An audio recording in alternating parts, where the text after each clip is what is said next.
Deuxième partie de cette rencontre avec Jean-Pierre Bresse pour son ouvrage Repères en terrain effondré. Et justement, dans cette deuxième partie, on va parler de l'effondrement. Tu y dédies un article, une entrée, Jean-Pierre, effondrement. Oui, c'est assez long même. Oui, est-ce que tu veux nous lire le premier paragraphe, l'existence de l'effondrement?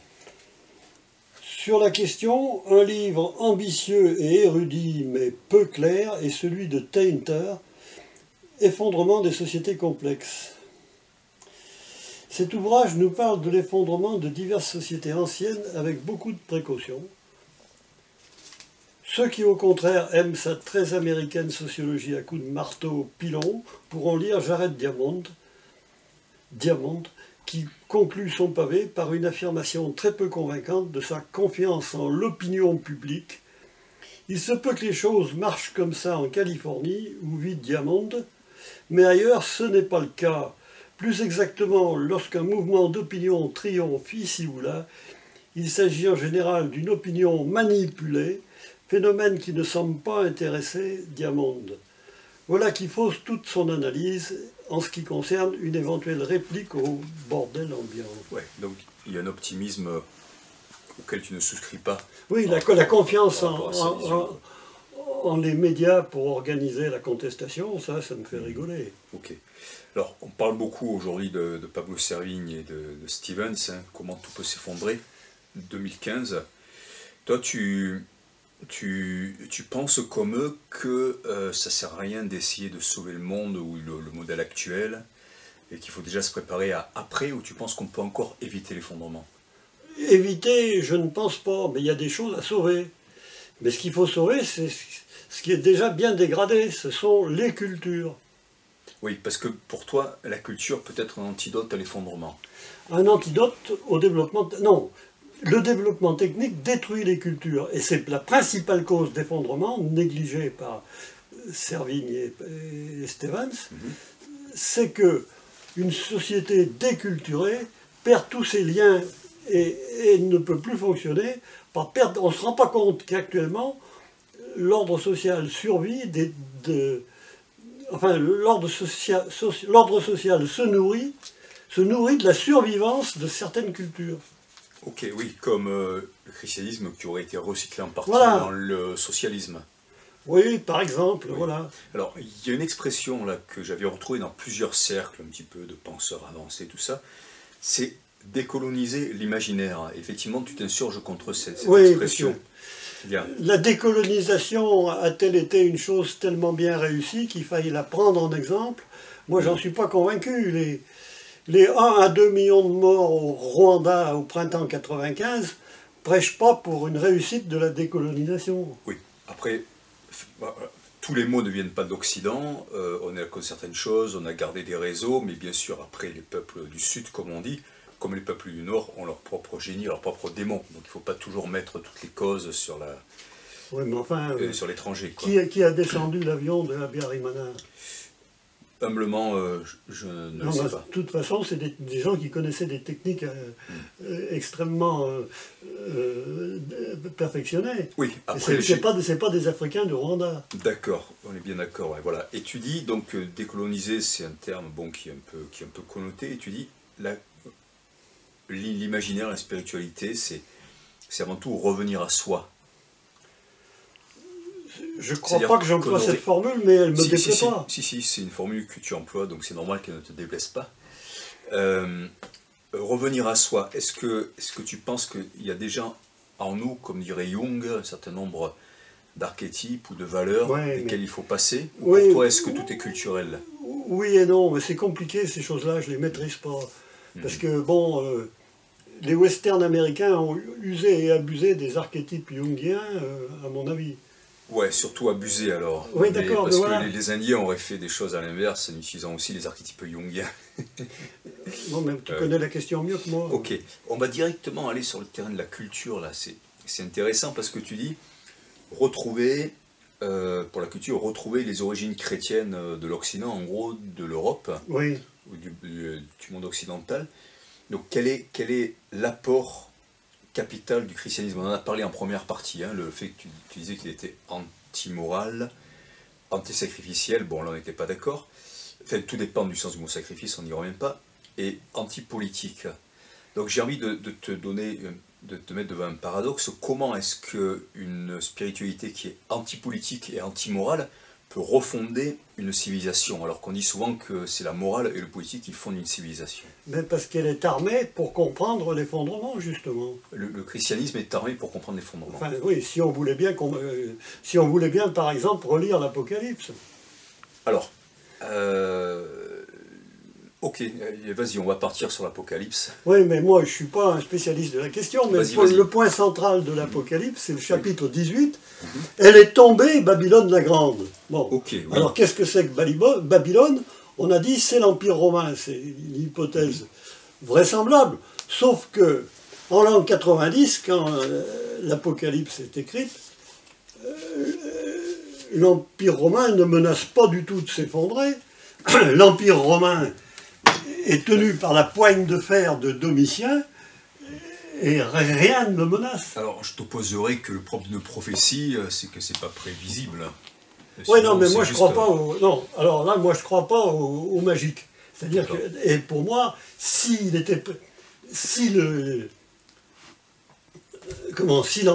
l'Empire romain amorçait sa chute, on comprendrait que l'Apocalypse parle de l'effondrement concret à venir. Voilà. Mais à mon avis, l'Apocalypse parle du fait que toute société est destinée à s'effondrer. Surtout quand elle est basée sur l'argent, alors. Ça, c'est même pas sûr.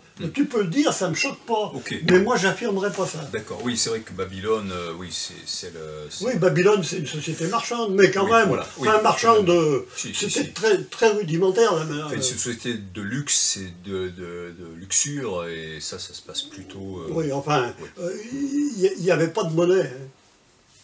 Oui, alors ça justement c'est intéressant parce que ça montre bien que pour qu'on ait de la corruption et de la lutte des classes, il n'y a pas besoin qu'on ait de l'argent, donc abolir l'argent finalement, ça ne résoudrait pas forcément beaucoup de choses. Ah ben, il y en a qui ont essayé, ils s'appellent les Khmers rouges, ça fait 2 millions de morts dans un pays où il y a 6 millions d'habitants, enfin quelque chose comme ça à peu près quoi. Alors tu as fait aussi les dessins de ton livre, là c'est une petite voilà, une petite plaisanterie grivoise. Je vois, il y a un archétype et puis il y a une jeune femme en maillot avec des seins plantureux. Donc ça c'est pour aiguillonner l'attention du lecteur, que tu mets une image subliminale à la page 33, en plus c'est la page du Christ. Non mais... C'est toi qui dis que c'est la page du Christ, parce que c'est la page 33. C'est une plaisanterie de ta part. Donc en tout cas, si tu réduis les archétypes effectivement à une femme oui, en topless... Ma fille m'a dit que c'était pas du tout un archétype, ça. Oui, effectivement, c'est pas un archétype. Ça, c'est plutôt le cerveau reptilien, alors que Jung, il place les archétypes dans le soi, c'est-à-dire dans le... Tu connais beaucoup mieux la question que moi, tu vas m'apprendre tout ça un jour. On reprend... Alors, effectivement, c'était intéressant d'aller du côté de l'Apocalypse. Bon, on pourra en parler longtemps, sur les origines, voilà, sur la façon dont le christianisme, mais on pourrait dire les religions du livre, de manière générale, qui pourraient nous aider dans un scénario d'effondrement, maintenant, sans sauter à l'Apocalypse. Quelles sont les valeurs chrétiennes qui peuvent nous aider dans les situations d'effondrement actuelles? Sans sauter à l'Apocalypse. Oui, oui, oui. En quoi un chrétien aujourd'hui, un bon chrétien, un vrai chrétien comme un vrai musulman ou un vrai juif, etc., pour rester dans les religions du livre, en quoi il pourrait lutter contre l'effondrement de l'humanité? Un chrétien ne doit pas avoir peur de mourir. Alors on nous a fait marcher depuis la mi-mars avec la peur de mourir face à l'épidémie du coronavirus. Tu dis un bon chrétien ne devrait pas avoir peur de mourir, et donc le lien avec l'effondrement, l'épidémie de coronavirus, c'est une phase de l'effondrement. Hein. Oui, mais alors si on accepte ça, parce que ça c'est tout récent, l'effondrement il a commencé il y a assez longtemps, oui. Il est énergétique, il est climatique, en quoi un chrétien peut jouer un rôle à ce niveau-là? Mais à quel niveau tu veux dire? Je comprends plus. Pour essayer d'enrayer ou de ralentir au moins le temps de réagir, le processus... Si on prend le pape François par exemple, pour moi il a très bien parlé, c'est le premier pape qui a dénoncé vraiment la finance, le désastre écologique, qui a pris parti pour les migrants et tout ça. Moi ce que j'aime bien chez le pape François, c'est qu'il a répété « N'ayez pas peur, Malheureusement, l'Église qui a terrorisé le bon peuple pendant des siècles avec l'Inquisition et les flammes de l'enfer, est très mal placée pour tenir ce discours. Moi, si j'étais le pape François, je quitterais vite l'Église catholique. D'accord, ok. On continue à se faire des amis. Ouais, ben bon. Ok. Alors, il y a une chose là que je vais interpeller. Donc, pour la façon dont les chrétiens peuvent effectivement, et puis les autres religions du livre, je pense que dans toute l'étape spiritualité, il y a une façon d'être en harmonie avec la création, hein, en théorie. Cependant, quand tu dis retrouver les origines chrétiennes de la civilisation européenne, par exemple, moi qui suis un amoureux des terres celtiques et de la culture celtique, enfin en tout cas de ce qu'on en connaît, je ne parle pas des Celtes coupeurs de tête, hein, parce qu'il ne faut pas non plus trop les idéaliser. Les Celtes, c'était un peuple qui était extrêmement proche de la nature, qui célébrait la poésie. Il disait que tout est relié par le fil de la poésie. Il y avait les valeurs du courage, hein. Ils allaient se faire tuer au combat nus, ils combattaient nus, ils étaient sûrs de renaître, etc. Il y avait un panthéisme qui faisait qu'ils respectaient la nature, c'était pas des bâtisseurs comme les Romains, c'est pas des gens qui mettaient les animaux dans des arènes. Donc, est-ce que les origines celtiques de l'Occident aussi, ce substrat celtique qui a été extrêmement opprimé, est-ce que ça serait pas aussi quelque chose de bon à retrouver dans ces effondrements? J'ai rien contre les origines celtiques, j'y connais pas grand-chose, mais qu'est-ce qui reste aujourd'hui des origines celtiques? Eh bien, quand tu vas en Irlande ou quand tu vas en Bretagne, tu t'aperçois que c'est pas tout à fait la même mentalité, c'est pas tout à fait la même façon de voir les choses. Il y a plus d'irrationnel, mais en même temps, quelque part, plus de bon sens par rapport à certaines choses. Alors, on dit parfois oui, c'est parce qu'ils ont été vaincus, donc ils se sont réfugiés dans la poésie, dans le rêve, dans le mythe, mais c'est pas que ça. Ouais, non, mais que ça, hein. Je suis totalement incompétent dans ce domaine. D'accord, ok, alors c'était quelque chose que je voulais... voilà.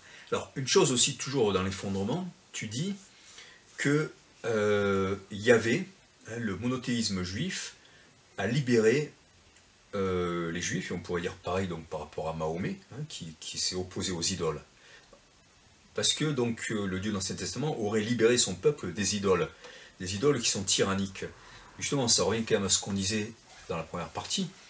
Un Dieu qui refuse la connaissance et la vie à son peuple, est-ce que c'est pas un Dieu tyrannique tout autant que des idoles? Pourquoi refuse la connaissance et la vie? Parce qu'on voit bien, dans la Genèse, Dieu chasse l'homme et la femme du jardin d'Éden parce qu'ils ont mangé de l'arbre de la connaissance. De la connaissance du bien et du mal.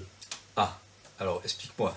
Ben, la connaissance du bien et du mal, c'est l'homme qui invente lui-même sa propre morale. Alors c'est quand même Dieu qui a créé l'arbre du bien et du mal, donc c'est pas une invention de l'homme si tu prends la Bible. Oui, mais il fallait pas manger le fruit, c'est ça qui est écrit. Et pourquoi? Parce que Dieu seul sait ce qui est bien et mal, l'homme ne peut pas le savoir. D'accord, ok. Bien. Ok, moi je pense qu'il y a des choses... je pense que voilà, je suis assez gnostique, là c'est moi qui prends des risques. Et je considère que par certains côtés, le Dieu de l'Ancien Testament n'est peut-être pas celui qu'on croit. Voilà, oui, en tout cas, on sait que l'Ancien Testament a été en partie inspiré, même copié sur des écrits sumériens et babyloniens, où il y a plusieurs dieux, avec des aspects très contradictoires. On va retrouver ces contradictions de Dieu dans l'Ancien Testament qui vont correspondre à des contradictions de dieux babyloniens. Voilà, donc c'est une perche. Mais t'en sais plus long que moi sur la question. Hein. Ok, voilà, donc... Alors, moi, il y a quelque chose qui me dérange un petit peu. Alors, on va peut-être continuer d'abord sur l'effondrement. Hein, sur l'effondrement. Tu dis, une issue, ça serait revenir à la terre avec des petites exploitations. Oui, ça fait partie. Mais tout ce que je propose, c'est des petites choses par rapport à l'immensité de la tâche. Hein. Oui, mais c'est comme ça qu'on peut y arriver aussi, parce qu'il ne faut rien attendre de la PAC, la politique agricole commune. Comment? Je ne pense pas que c'est la FNSEA ni la PAC qui vont nous amener dans ce sens-là. Je croyais que tu me parlais de la Pâque chrétienne. D'accord. Alors non, mais l'Europe agricole, c'est une horreur, mais bon. Okay. Donc moi, je me réclame, justement, confronté à ces grandes machines politico-économiques comme la PAC, il faudrait s'inspirer de ce qu'étaient les sociétés chrétiennes médiévales. Mais on va me dire que je suis un nostalgique. De l'Ancien Régime, comme ton maître Jacques Ellul, C'est un ça. aristocrate déchu. Voilà, par exemple. Oui, enfin bon. Enfin bon, on peut rigoler, hein. Oui. Non, mais on plaisante. Alors, il y a quelque chose que j'aime bien que tu dis, c'est par rapport au fait que la morale, entre guillemets, de la mondialisation s'en prend à toutes les nations, sauf à la nation américaine. C'est-à-dire qu'en fait, Ouais, le ça, chauvinisme, c'est mauvais partout, sauf aux États-Unis. Le quoi, t'as dit? Le chauvinisme, le sentiment Oui, nationaliste, c'est mauvais, sauf aux oui, c'est ça, États-Unis. oui. Ouais. Oui. Et ça, on pourrait dire pareil par rapport à Israël, c'est-à-dire que ici on dit ouais c'est mauvais le sentiment identitaire, etc. Mais il n'y a pas de pays où le sentiment de peuple, de race, de religion soit plus fort aujourd'hui peut-être qu'en Israël. Oui, mais Israël n'est pas le maître du monde, tandis que les États-Unis, pour le moment, sont le maître du monde. Ok, ça, certains anti-sionistes ne seraient pas d'accord avec toi, mais on va pas repartir. Oui, mais ils sont complices tous les deux Sur le jusqu'à sujet. un certain point. Mhm. Ok, j'essaie de retrouver le passage qui est bien écrit sur cela. Oui, parce qu'il n'y en a pas beaucoup, des passages bien écrits. Non.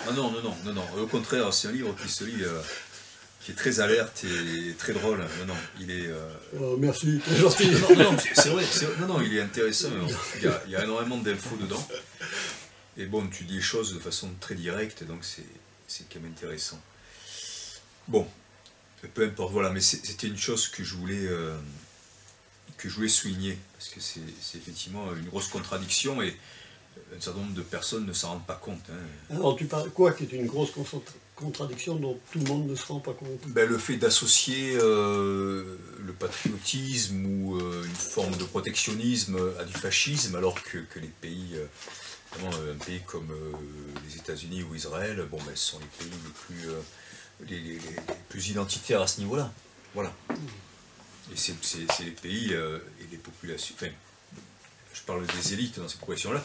C'est eux qui critiquent le plus le fait de se sentir faire partie d'une culture et qui pourtant l'affichent avec le plus de force et de discrimination. Non, mais je crois que la gauche américaine étant confrontée à un racisme féroce de la part de certains endroits des États-Unis, et ne parvenant pas à juguler ce racisme, porte le combat dans les autres pays du monde. C'est bien pratique. Oui. C'est un peu rigolo, quoi. Après, le racisme, malheureusement, c'est universel, ça a toujours existé. J'espère que ça n'existera pas toujours, mais dans toutes les cultures. Hein. Il y a quand pas une c'est culture lié qui soit exempte. à des comportements économiques, c'est plus lourd. Oui, bien sûr. Alors, bon, la frugalité, on en a parlé. Ah oui, la question de la solidarité et des alliances, ça c'est quelque chose de difficile. Oui. Pour faire face à la mondialisation, à tout ce qui menace le monde, y compris le communautarisme à petite ou à grande échelle, il faut être unis. Et là, c'est délicat. Oui. Ouais. Là, tu consacres C'est quelques lignes à ça. C'est la quadrature du cercle. Enfin, on veut rassembler les gens, mais autrefois, les gens... Oui, il y a une mythologie de l'union qui ne marche plus du tout. Marx avait cru voir dans l'usine du milieu du 19e siècle un lieu où l'unité du prolétariat pouvait se faire. Mais cette époque est complètement révolue. La taylorisation a divisé les ouvriers entre eux. Par la suite, on a trouvé 50 autres choses pour diviser la classe ouvrière. Et il n'y a plus de lutte des classes dangereuse pour le capital. Et l'unité des opposants au bordel ambiant est de plus en plus incertaine. Voilà. Alors, il y a une prophétie dans l'islam, il y a un hadith qui dit que le Christ et le Mahdi s'uniront pour vaincre l'antéchrist, qui, je le précise, n'est pas juif. Hein. Mais c'est intéressant parce qu'il y a cette idée que tous les croyants, hein, c'est le Christ selon ce hadith-là, qui fera l'unité de tous les croyants. Et donc c'est intéressant parce que c'est une piste qui nous est donnée aujourd'hui, puisque les valeurs entre guillemets, de la mondialisation s'opposent aux valeurs spirituelles. Qu'est-ce qu'ils attendent de tous ces croyants pour faire l'union contre un ennemi commun? Mais moi, à mon avis, le propre des valeurs spirituelles, c'est d'être partielle, particulière, partiale, et pas universelle. Ah, ben, dis donc, on est bien barré alors. Ben oui, mais Alors. moi je suis pour Mais est-ce que ça... Ouais. des frontières pas trop rigides, mais des frontières qui limitent la promiscuité générale. Mais je suis pas pour un, pour une ségrégation forcenée. Ouais, bien sûr. Mais il faut qu'il y ait plusieurs cultures qui cohabitent et qui aient des échanges entre elles. Mais ceci dit, tu penses qu'il y a combien de dieux? Non, mais non, pour moi la question n'a pas de sens. Ah, ok. Alors, donc, par contre, mon raisonnement en un, je veux dire, s'il y a un seul Dieu, ces valeurs sont forcément universelles et concernent tous les hommes. Donc, il y a peut-être de l'espoir de ce côté-là. D'accord, mais moi je partage pas ce point de vue. D'accord. Non, Alors. pour moi, Dieu c'est un symbole. Les différentes divinités que les peuples adorent sont des symboles. Et le D'accord, Dieu, mais tu... le Ok, Dieu de la Bible et le Dieu de l'Évangile, c'est encore un symbole. d'accord. Donc, tu penses qu'il y a un Dieu quand même, un esprit universel, un Moi, créateur du ciel et j'ai de la terre? besoin de croire à ce qu'on appelle communément un Père éternel. D'accord. Jésus nous a demandé de prier notre Père. Ok, alors non, mais parce que c'est dur de te suivre, parce que tu dis Dieu est un symbole, ce symbole nous empêche d'avoir la connaissance du bien et du mal, mais tant tu dis c'est un Mais symbole... c'est pas ce symbole qui moi, nous empêche. J'ai besoin de croire. Hein. Oui, enfin, il ne nous empêche pas, il nous avait interdit Ouais. Parce que si c'est un symbole qui nous l'interdit, peut-être que c'est pas une bonne interdiction. Si ce symbole est une création de l'esprit Tu es humain... libre de croire ce que tu veux, mais moi je refuse de... Parce que les textes, la plupart des textes bibliques sont des textes de poésie, des textes qui racontent des mythes, qui racontent des paraboles, c'est tout. C'est tout un langage imagé. Il y a aussi beaucoup de massacres, hein, oui, et mais... on s'aperçoit que le djihad, il est aussi dans l'Ancien Testament, parce que Dieu, c'est le Dieu des armées. Oui, mais d'accord, mais c'est une autre question. Ce que je veux dire, c'est que les théologiens de l'Église romaine et les protestants ne sont pas vraiment sortis de ça, ont eu le grand tort de vouloir construire une théologie à partir de textes qui sont des textes mythiques. Ou des textes... Alors, qui penses-tu qui a écrit la Bible alors? Tu penses que c'est l'homme ou que ça a été révélé? Je ne parle pas de Ah non, l'Évangile. pour moi, révélé, je ne sais même pas ce que ça veut dire. Donc ce sont des hommes qui ont écrit la Bible, mais eux-mêmes en étant branchés sur une idée du bien qui les dépasse, et que donc c'est un message que l'humanité s'envoie à elle-même, ou c'est vraiment d'inspiration divine, sachant que Dieu est un symbole pour toi. Quelle est la source de la Bible alors? Moi, je ne sais pas quoi répondre à ce que tu me demandes. Okay. Enfin, en tout cas, non, en revanche, d'après Shlomo Sand, qui est lui un matérialiste, juif, ouais. Donc les textes ont été mis en forme, la plus grande partie des textes bibliques ont été mis en forme après le retour d'exil, en l'an 539, si je me souviens bien, oui, mais j'étais encore petit de ce temps-là. Donc, mais ces textes existaient auparavant sous quelle forme? Tradition orale, écrit et part, volume disparu, on n'en sait rien. Et puis pas mal de choses qui viennent de Babylone. Oui. Alors, on termine, on va en finir, on va finir avec mai 68, et peut-être en finir avec mai 68, comme disait Sarkozy. Tu dis quelque chose de dur, hein, mais que je partage. On a donné l'exemple de la méthode en mai 68, mais l'un des buts était erroné, servir la chimère égalité. De plus, si nous avons alors justement, là tu parles en ton nom, hein, si nous avons alors justement évalué la faiblesse de De Gaulle, nous avons gravement sous-estimé la force de l'impérialisme américain, qui fut le grand bénéficiaire de mai 68 avec l'arrivée de Giscard au pouvoir en 1974 après l'intermède de Pompidou, déjà plus favorable aux USA que De Gaulle. Même on pourrait dire que 1968 a été une partie commanditée par la CIA avec les trotskistes, Cohn-Bendit et tout ça, parce que De Gaulle les embêtait beaucoup. Cohn-Bendit n'était pas trotskiste. Ok. Mais à part ça... Il était anarchiste? En principe. D'accord, ok. Alors, mai 68, toi tu l'as vécu et tu dis que finalement tu as vraiment l'impression de t'être fait avoir parce que ça fait le jeu du consommateur. Oui, mais je me suis fait avoir parce que j'étais un gamin, quoi. Bien sûr, non, mais c'est pas, mais au moins toi tu le dis, c'est-à-dire que ça fait le jeu du consumérisme. C'est ça que tu dis. Du consumérisme, oui, et puis même de la puissance américaine, je dirais. Parce que ça foutu en l'air De Gaulle, qui était neutraliste en politique étrangère. relativement neutraliste. Il n'était pas sympathisant communiste, mais enfin, il ne voulait pas se soumettre à l'impérialisme américain. Il ne l'appelait pas comme ça, mais il avait vu ce que Roosevelt avait fait à la fin de la guerre. Il n'appréciait pas. Il n'appréciait pas la politique américaine. D'accord. Et donc, tu penses que c'est juste une conséquence, un déraillement de mai 68, ou que ça pouvait être volontaire? Alors, est-ce que ça a été volontaire? Je n'en sais rien. Voilà, moi, j'ai pas étudié la question, j'ai pas... D'accord. Ok. Est-ce qu'il y a quelque chose que tu veux ajouter pour terminer, donc avec repère en terrain effondré, Jean-Pierre? Je pense que l'effondrement va se passer par escaliers successifs. L'avènement du néolibéralisme en 1975 en Europe et le début du chômage de masse, c'est une phase certaine.